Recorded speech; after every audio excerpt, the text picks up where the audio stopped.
আসসালামু আলাইকুম রহমতুল্লাহ বারাকাতু। আমি গ্রিন পার্টি থেকে মোহাম্মদ ইফতেখার হাসান জনি বলছিলাম।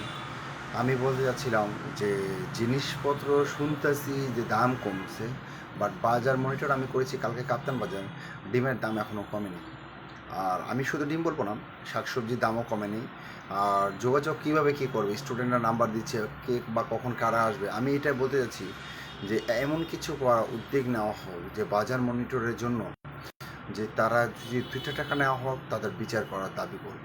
আমি এটা বলবো যে আমরা সরকার, যে সাবেক যে সরকার যে ছিল প্রধানমন্ত্রী শেখ হাসিনা, সে যেভাবে দুর্নীতি করে চলে গেল, আর এইভাবে যে করলো, দুর্নীতি থেকে খাওয়া দাওয়ারও কিন্তু অনেক কিছু দুর্নীতি হলো, তেলের দাম শাকসবজির দাম বেড়ে গেলো। বাট এখন যে বর্তমান সরকার, আমি ওনাকে অশেষ ধন্যবাদ জানাই যে আপনার যতটুকু কাটতেছে সেনাবাহিনীর মধ্যে, অশেষ ধন্যবাদ আপনাকে। বাট এর সাথে বলবো আপনার একটু সব সেনাবাহিনীদেরকে বাজার নিয়ন্ত্রণের জন্য জায়গা জায়গা প্রেরণ করুন, বাজার নিয়ন্ত্রণ করুন।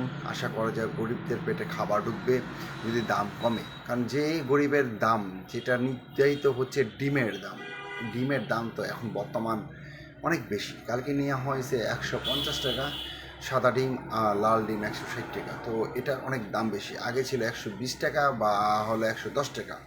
এইরকম যদি দাম হয় তাহলে না মানুষ কিনতে পারবে। আমি এটা বলবো যে ডিম তো শুধু শুরু, আর শাকসবজির দাম এখনও চওড়া আছে। আর এটা বুঝতে পারতেছি যে বন্যার জন্য দাম বাড়তেছে, বাট এটাও বলবো যে কিছু কিছু জায়গা কিন্তু দাম কমা উচিত। শুধু বন্যার ক্ষেত্রে এখন তো বন্যা, বাট বন্যা ছাড়াও তো ছিল, বন্যা তো 2-4টা দিন হলো, কিন্তু বন্যা ছাড়াও দাম কিন্তু কমছে না। কিন্তু ফেসবুকের মধ্যে সবাই পোস্ট দিচ্ছে এত টাকা দাম, এত টাকা দাম, নামে লেখা কিন্তু দাম কমেনি। বাজার নিয়ন্ত্রণ করুন। আমি এটা বলতে যাচ্ছি যে জিনিসপত্র যেভাবে দাম যদি কমে আমরা চলতে পারবো। আর খাওয়া দাওয়ার জন্য আমরা বলবো যে চালের দাম বর্তমান আরেকটু কমা উচিত, কারণ চালের দাম যদি বেশি হয় সেটাও খুব কষ্টকর।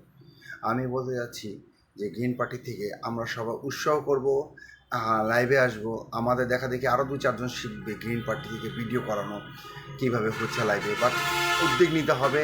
আর আমাদের অশেষ ধন্যবাদ জানাই রাজু আহমেদ খানকে, যে উনি গ্রিন পার্টির উদ্যোগ নিয়ে যেভাবে আগে বাড়তেছেন, আমরাও তার সাথে আছি। দোয়া করি সবসময় এভাবে থাকবো। কারণ গ্রিন পার্টি আপনার, গ্রিন পার্টি আমার, গ্রিন পার্টি গরিবদের, সবার জন্য।